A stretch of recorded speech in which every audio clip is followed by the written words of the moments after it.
Free program is reinstated. Open sesame! Commander Klingon vessel. We are energizing transporter beam. Now. One, engage!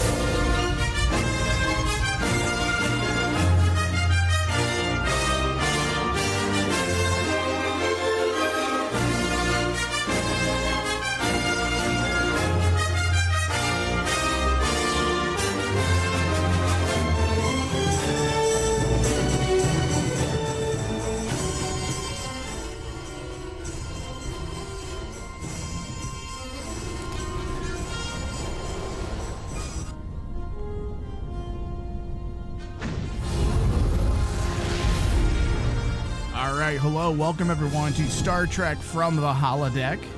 I am Michael Flores, the captain, and in the studio at the helm is Ensign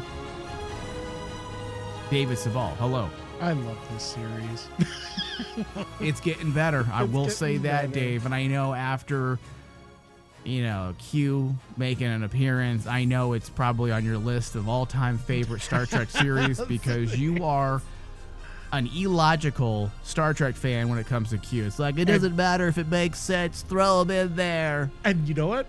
It doesn't make any sense, but it still was glorious. I was happy with it. I was happy with it. Having John de Lancie come back and guest star essentially as Q, that's something that none of us ever thought we would get. At any point within the last 10 years, Dave, did you ever think we would see Q ever again in any capacity? Any capacity. I know in the throughout all the shows that me and you have covered for Star Trek, I've always wanted to see John de Lancie back again as Q. Well, yeah. But in the back of my head, I was like going, no, we're never going to see it. We will never see it because John de Lancie's a little too old now.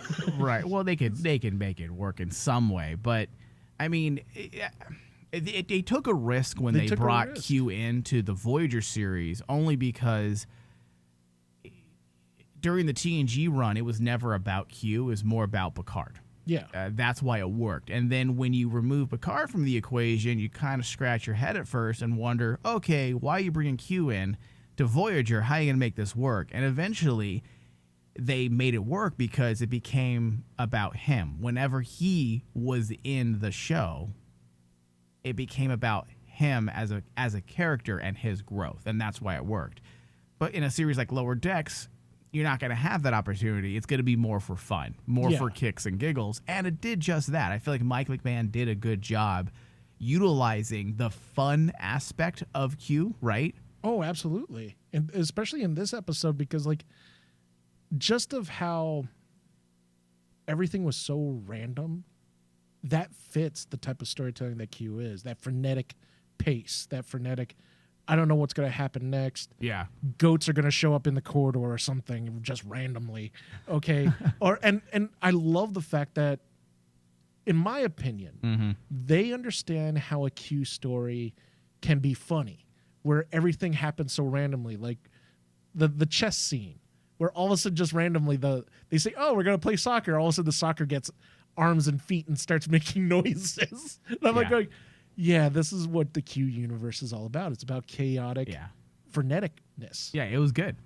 So if people can't tell, we are going to be talking about Lower Decks, episode 7 of season 1, titled Veritas, directed by Kim Arndt and written by Garrick Bernard. The synopsis: Mariner, Boimler, Tendi, and Rutherford are caught off guard when aliens force them to testify about a series of seemingly unrelated events.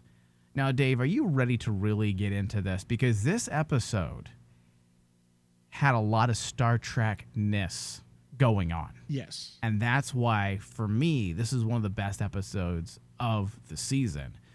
This episode, yes, was a whirlwind of chaos, and I loved every moment of it. It was so ridiculous at every level that it worked. If you're not enjoying the series by now, then I feel like you just want to be mad.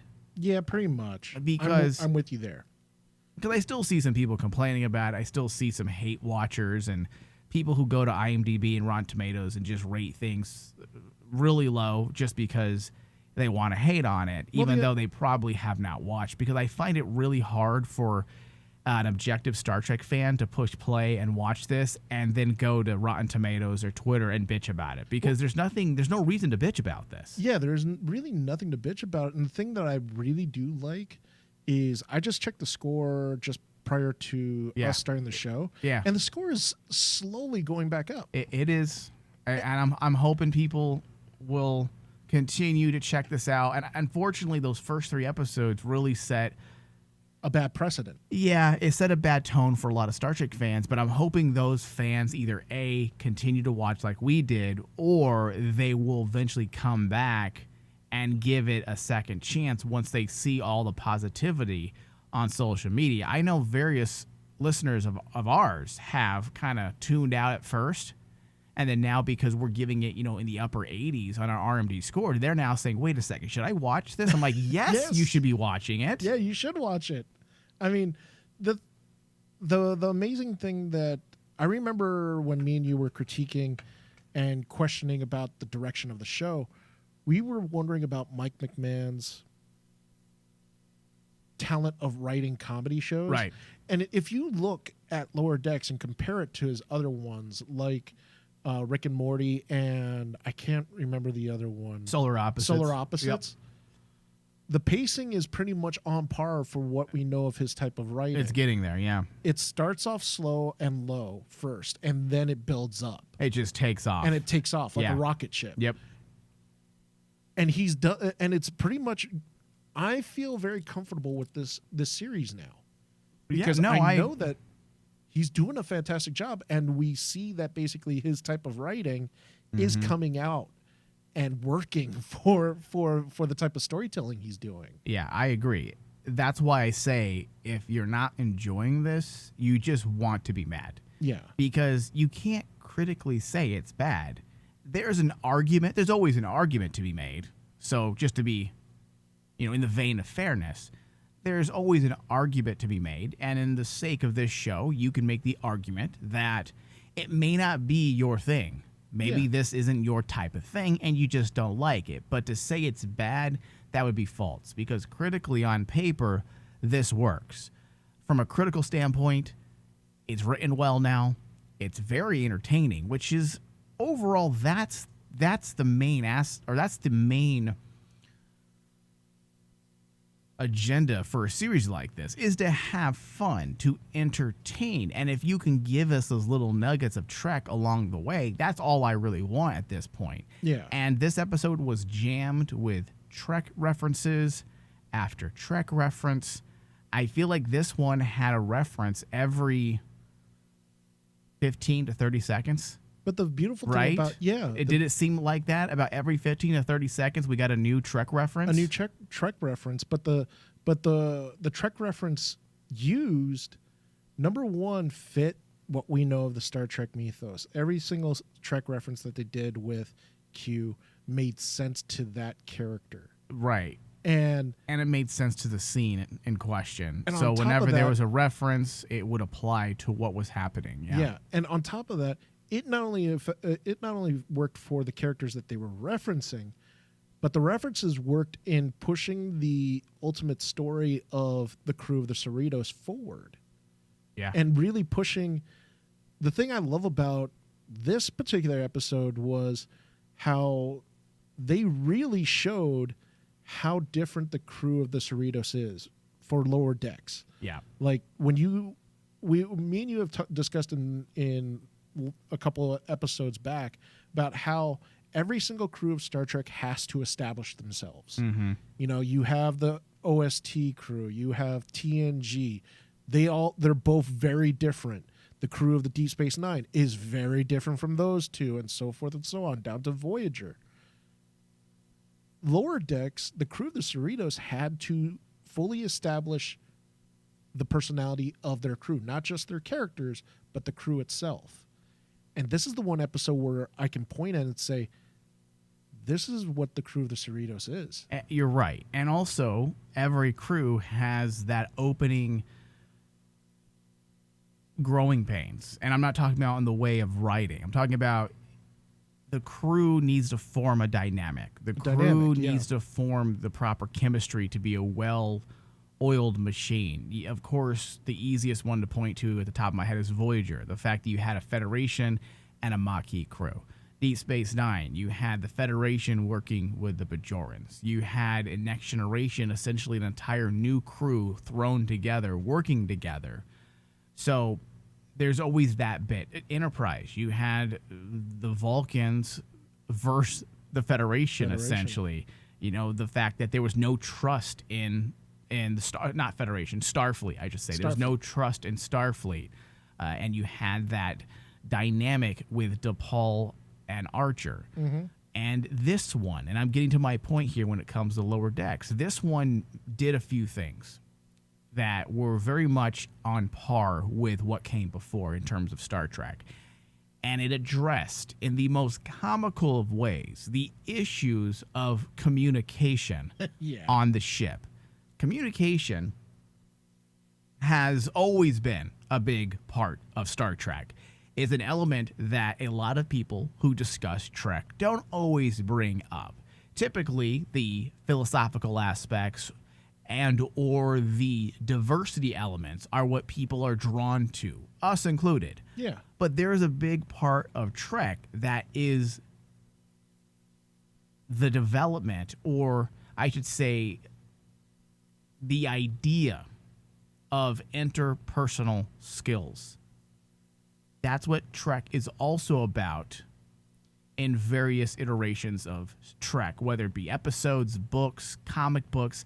And interestingly, you can't have a debate on philosophy or express the ideas of diversity without communication. Communication. The Trek novelist James Swallow, who wrote the Discovery novel that focuses on Saru, understands this well. You and I have reviewed this for our Patreon subscribers a couple years back.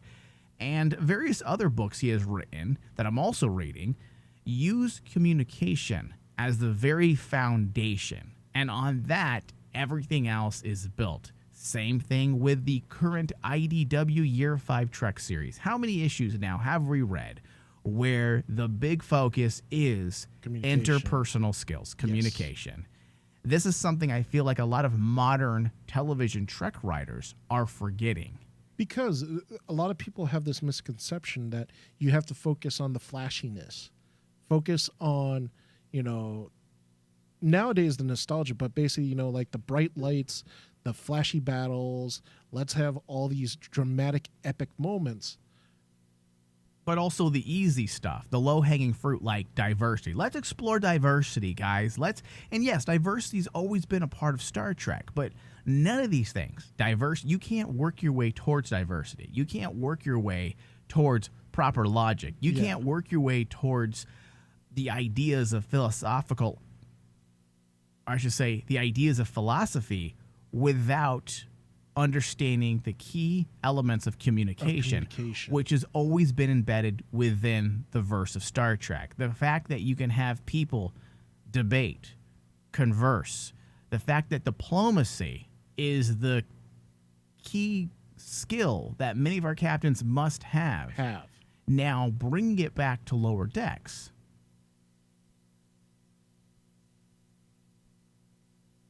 they express the idea of communication. Since the very first episode, the aspect of communication or lack of has been alluded to being the problem on Cerritos. Since I believe the very first episode, it's built into the concept a bit. The idea that you have a team of ensigns who, for the most part, are left alone and are very rarely brought in on anything going on the bridge. You get this crew that, for the most part, is always in a state of disarray because they don't know what the left hand doesn't know what the right hand is doing. Yeah. And that's the thing that really in this episode they hammer out. It was brought to the forefront. And it was done very brilliantly. It was Star Trek, dude. It felt like a Star. It didn't feel like Mike McMahon was pointing a finger at people, right? Soapboxing. No, it just felt like, hey, communication, guys. Communication is key in any Star Trek story. And when you think about it, I like the fact that you brought up that the idea of communication has been interlaced throughout Star Trek history. Always. It has been in everywhere, even down to the new era of Star Trek where you have Discovery. How do we start Discovery? With the Klingon hello. Mm-hmm. How the Federation first talked to the Klingons and did a Klingon hello. Yeah, I agree with you, but also if there was proper communication, Burnham never would have become a mutineer. Exactly. But that's the story, too. There's no communication there. Yeah, yeah. So now, Dave, if this was the first time they had brought this up, the aspect of communication, I'd say it was a coincidence. But for the most part, every episode this season has been about lack of communication. When you really start sorting through what's being said. Then looking at how it was highlighted in this episode, you can see that Mike McMahon has been working with this idea as a bit of a through line for the first season. Literally everything stems from this. Yes. All of this led to some really great development as well for our 4 ensigns and bridge crew. For example, the communication divide or rift was thoroughly, or I should say so thoroughly explored in this episode through various perspectives that it was borderline genius. Yes. This writing decision really brought a level of objectivity to the thought on communication. Every character had a story to tell. Their truth. That's why, now keyword, their truth. That's why we had the trial as a backdrop. Yes. And despite the communication issues, at the end of the day, we see that they are just as fiercely loyal to each other as any other Trek crew we've seen. Yeah. That's what we want as well from our Star Trek team. We don't want to see Mariner despise the captain. We don't want to see the captain despise her own daughter, Mariner, or just kind of shrug off the ensigns, our core team. We want to see them really, at the end of the day, care about each other. And the fact that they all had a bit of solidarity there at the end, and there was a mutual respect and understanding, and the fact that the captain even says, hey, we're going to work on this communication aspect. And then on top of that, actually showing that even in the end, even though they learned this lesson, the crew learned this lesson, it's still a work in progress. Oh, yes, absolutely. I mean, it's part of the core concept of the show. It's not going to go away. It's just, look at Voyager, right? And the Maquis Federation crew. That was something that, I want to say, 2-3 years into the series, they were still dealing with. Yes. It takes time. And this is going to be the same thing with Lower Decks. What a great episode. It was. I mean, I love the way Mike McMahon weaved the story here. It didn't feel preachy. He got to a Star Trek philosophical point, which I wasn't expecting in Lower Decks anytime. Yeah. And at the end of the day, you have this character building moment between all the crew down to the very last scene, even though, like, the captain looks at them and says, fine, everything's classified. Just classified. Everything's classified. Okay, that's why. But it addresses the fact that, hey, it's a work in progress. Yeah. Yeah. It's not going to all of a sudden be fixed the next day. No, and we don't want it to be. Otherwise, we'd have a very uninteresting show. Now, Dave, are you ready for this? Okay. This is Star Trek. I have not said that yet about an episode. I said this episode, talking about our previous discussion, is the most Trek episode to date. But this episode is the epitome of Star Trek in a comedic form. Yes. I will agree with you 100% with that. And it's not just because my favorite character of all time it is. But that's part of it. It's part of it. It's part of it, but it's not all of it. No, and honestly, if I had any complaints, that'd probably be my only complaint. I love Q, but if you're going to bring Q in any capacity, he better mean something. His character, the purpose of his character in TNG is one of the greatest writing devices of all time. It is. And let me just say this yet again, okay?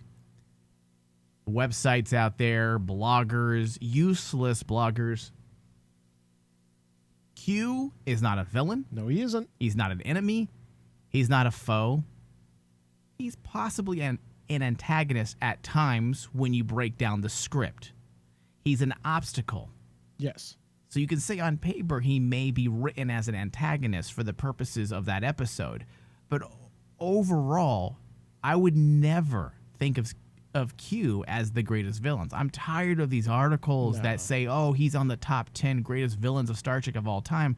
The dude was never a villain. He was an irritant. Yeah. But when you look at him and what his purpose was, he was a writing device. Exactly. And he was a genius writing device. I saw so many articles this past week, Dave.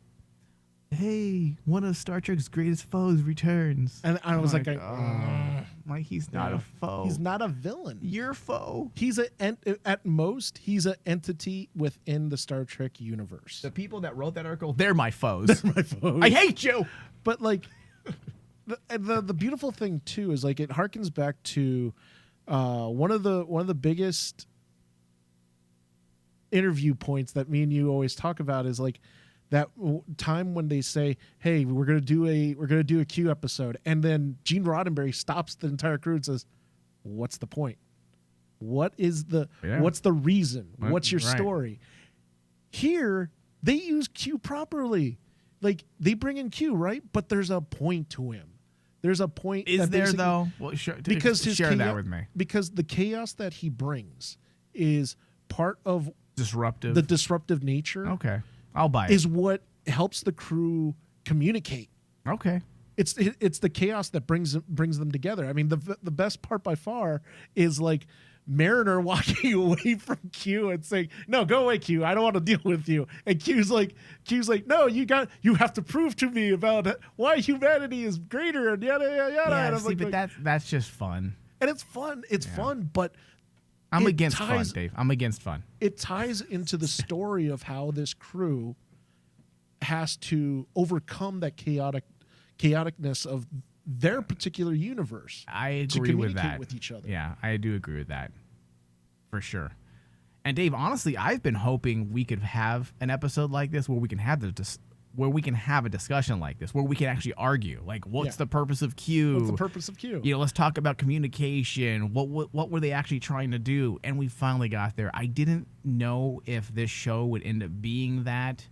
I know that this series is mostly about just having fun. Yeah. But I had hoped, like, please give us that at least one great episode that shows us that Mike McMahon really understands Star Trek. Yeah. And it feels like Star Trek, please. And this episode, Dave, definitely is that, without a doubt. Without a doubt.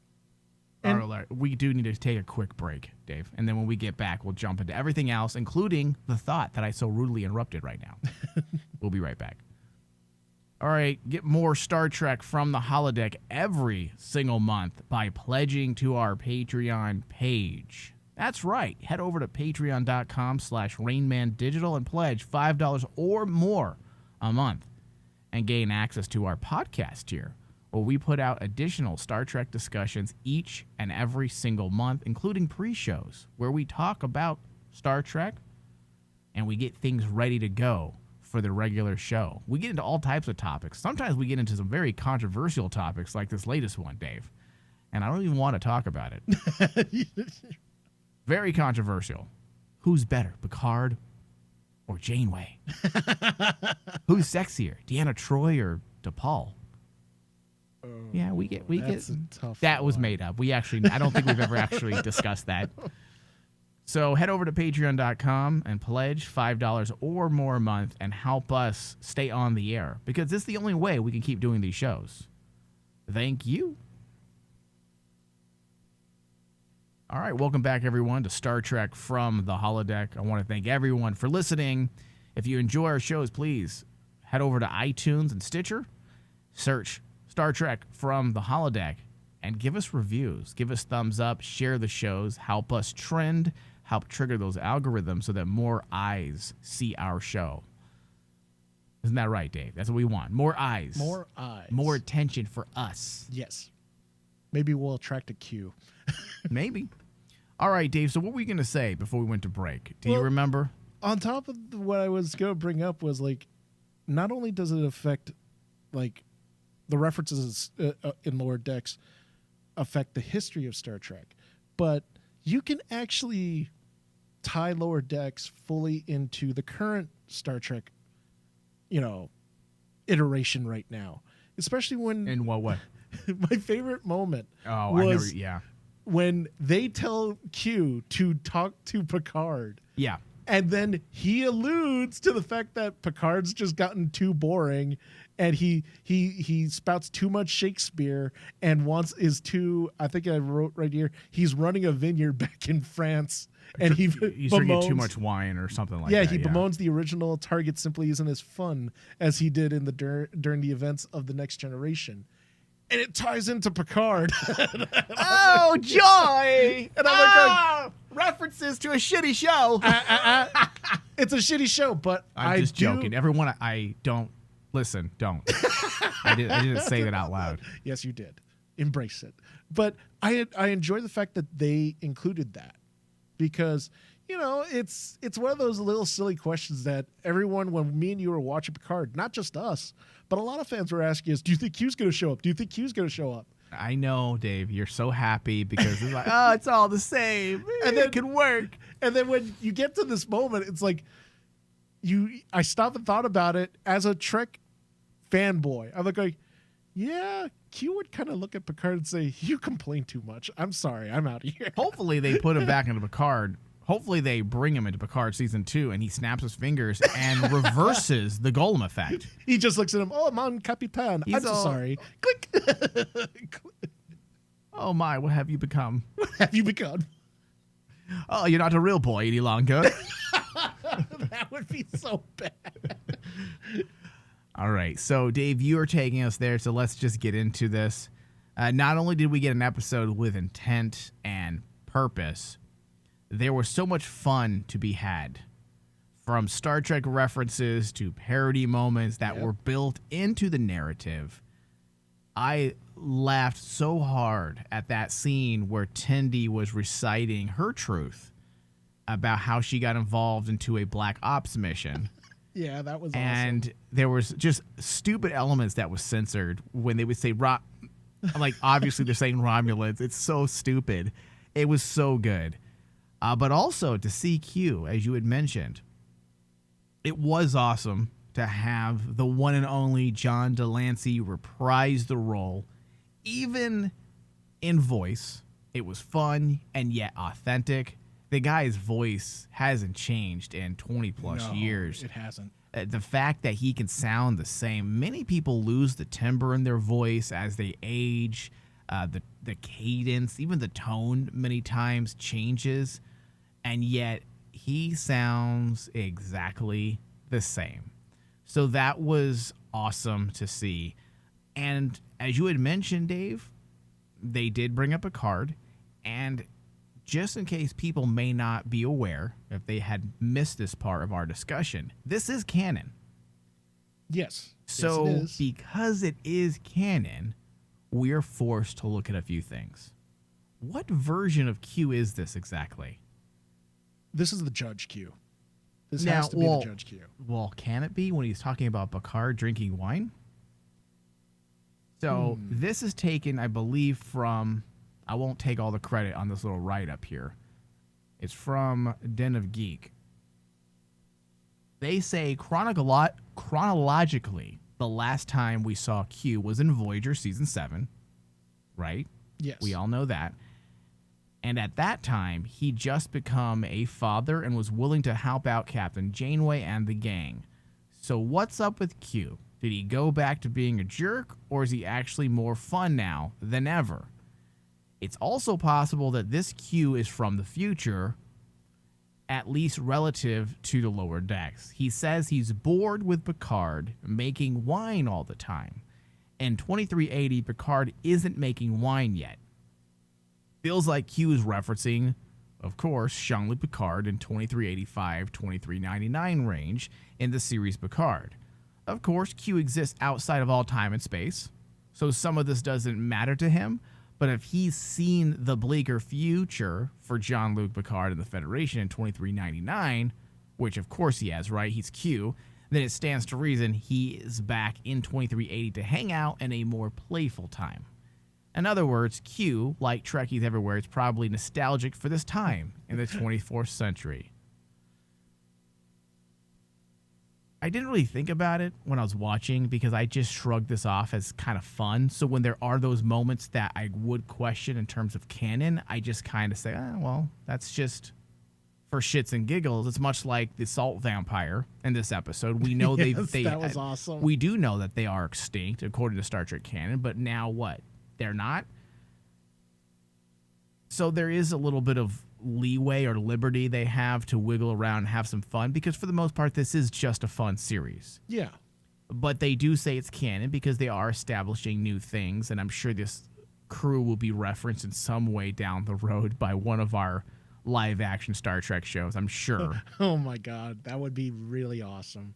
And that would be an absolute feather in Lower Deck's cap. Yeah, I think it would be actually kind of fun if they do that. So that's the questions that arise in a series like this, because you do have to question, well, if he's referencing something from Picard before Picard's even happened, and also why is this Judge Q when he kind of grew out of that menacing, childish behavior as we saw him grow quite a bit through the years, particularly in Voyager. Yeah. But I like the fact that they brought up in the article that this could be a Q that went back to a more friendlier time because that fits with his personality. Q is the type of person that... Well, he has said as much, I believe, in Encounter at Farpoint. The reason why he chooses this time period is because he's more drawn to it for whatever reason. Yeah, he's more drawn to that time period because there's more exciting things to keep him entertained. Yeah. All right, so we do have another list here of references and Easter eggs. I don't want to go through all of them. I know you have the list here, so I'm going to hit on a few, and then whatever ones you want to mention, then just go ahead and mention them. The trial, I like that part quite a bit. I wouldn't call that an Easter egg. It was essentially a writing device to transport the narrative ideas on communication, which I felt worked. That's how you do a proper parody, by the way. If you're going to reference or parody a moment in Star Trek, make it really fucking count. And it did. It mattered to the show.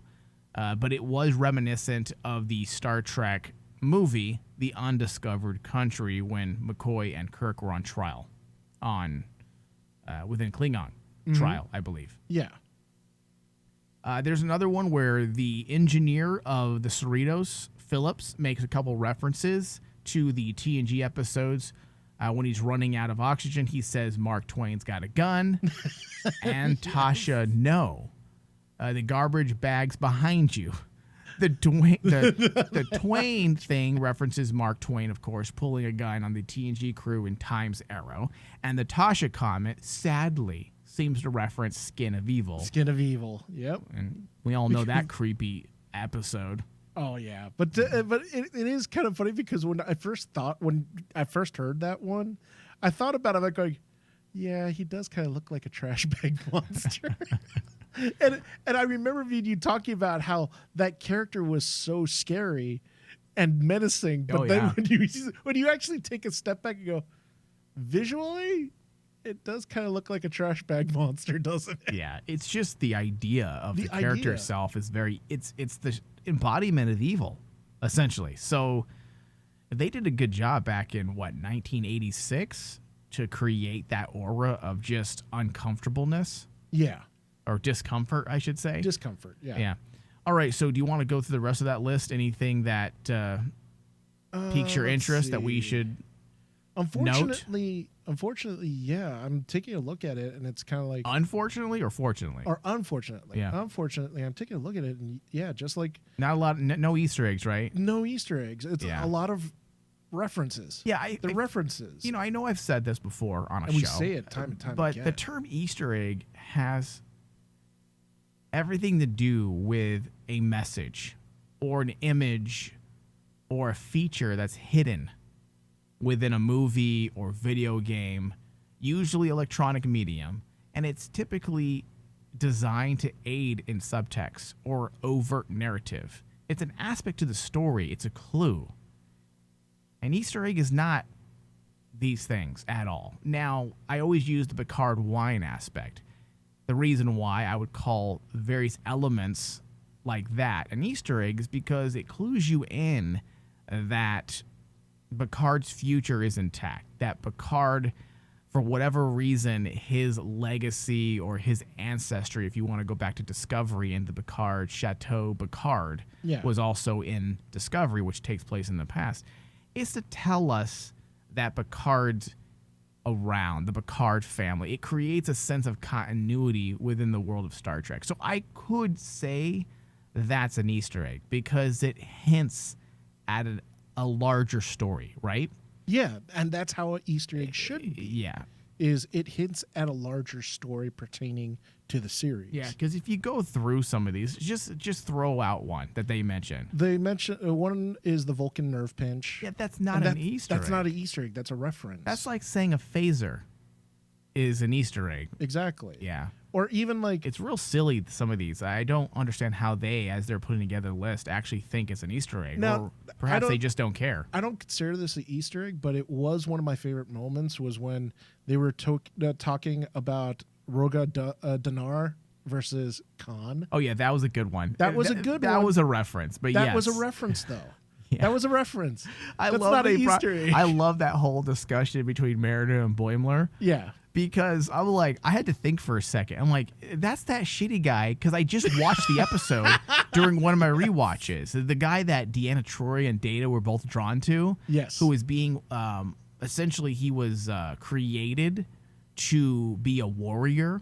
Yeah. And then when his society no longer wanted him or found use, they put him in prisons. Yeah, they cast him out. Yeah, so it was an interesting story, but I'm like, come on, Khan or this loser? It's Khan every time. And Mr. Deep Chest is what I mean, I like is what Tindy called him. I like the fact that Mariner has to bring up it's some dude nobody has heard of. And I like going, ow.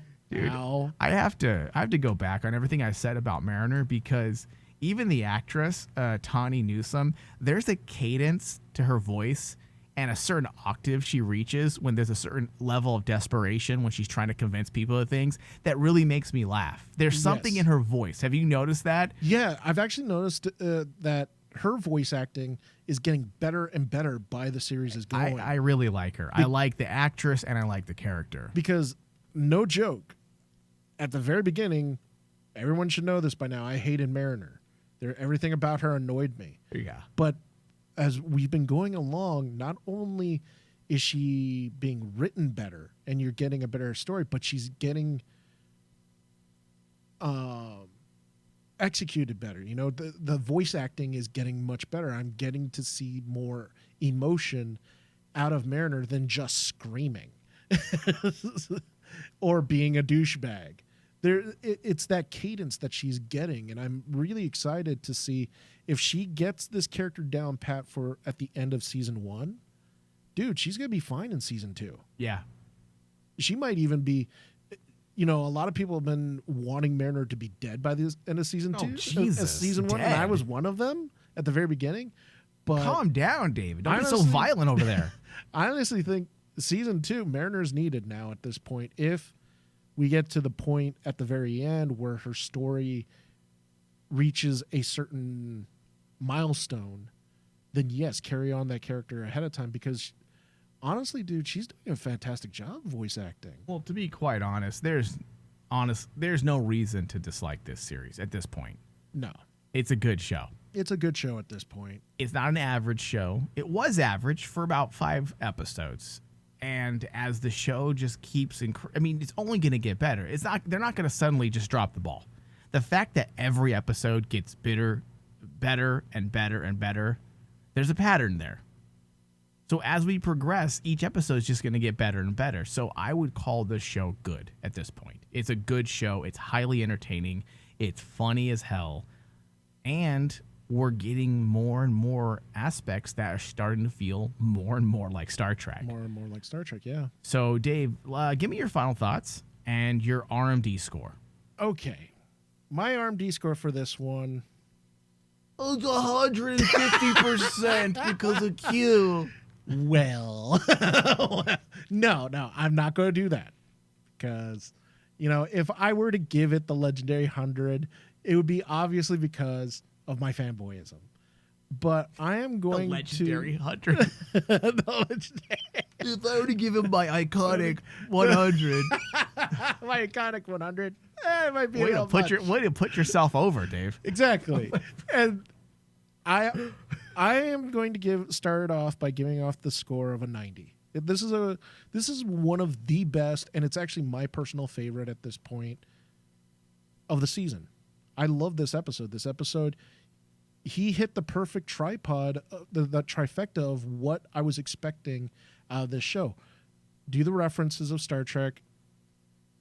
Give me a solid Star Trek like story, and continue your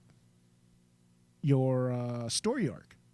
Yeah. In those three major points, the crew of Lower Decks did that and then some. I mean, the humor in this one is far better timed than any of the other episodes.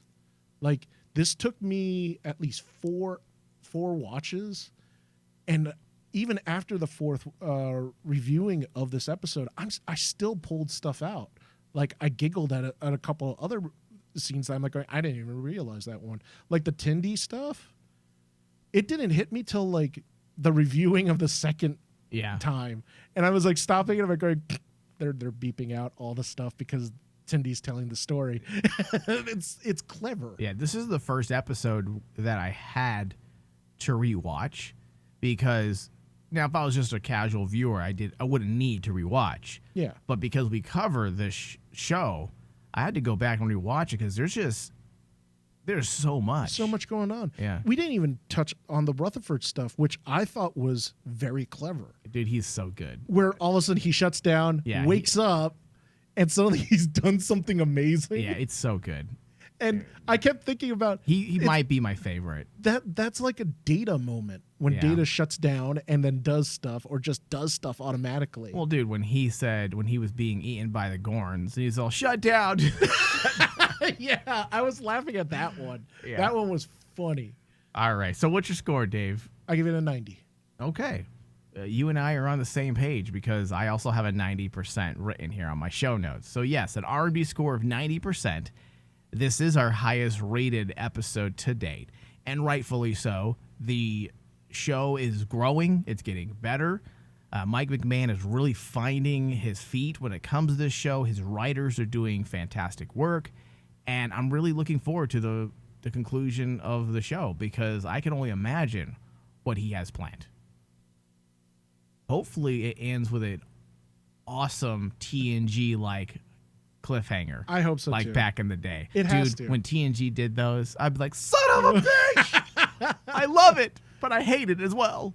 Oh, that's what Star Trek... To all this the Star day, Treks. dude, the Sons of Soong is that thing. When I think of To Be Continued, when it comes to any TV show, you know what the first thing comes to my mind? When Lore walks out with all the Borg and Data. Yeah. He's all, the Sons of Soong have been reunited. To be continued. To be continued. Fucking love it, dude. My that one, and also Locutus, the scene of Locutus. Oh, yeah, that's classic, dude. When Riker is staring at the screen, and then I am Locutus, we are Borg, resistance of futile, to be continued. Yeah. It's like, what? Dude, I have to question Mike McMahon's TNG fanboy card if he doesn't end his show that way. I have to agree. He's got to. He has got to end it just like that with To Be Continued. Because it's... And he has to use Roddenberry's wife voice. Oh, yeah, because every single time they have a To Be Continued, it's her. But the thing, Dude, that'd be is, so good. especially since his attachment to TNG, where a lot of the references that are being made are all to TNG. Yeah. So to have it end with a To Be Continued would make sense, because TNG is the only one, I think, that ever did that masterfully. Yeah, it'd with be the great. To Be Continued. They got to do it. All right, so this does bring us to the end of our discussion. I want to thank everyone for following along and listening and dealing with our I don't know, dealing with what? We did a pretty good job this show. We didn't talk about DePaul or 7 of 9. Well, we did a little bit. Talk about 7 of 9 all day. Yeah, we have a special Patreon tier just for that. All right. I want to thank everyone for listening. Thank you, David. Thank you. Live long and prosper.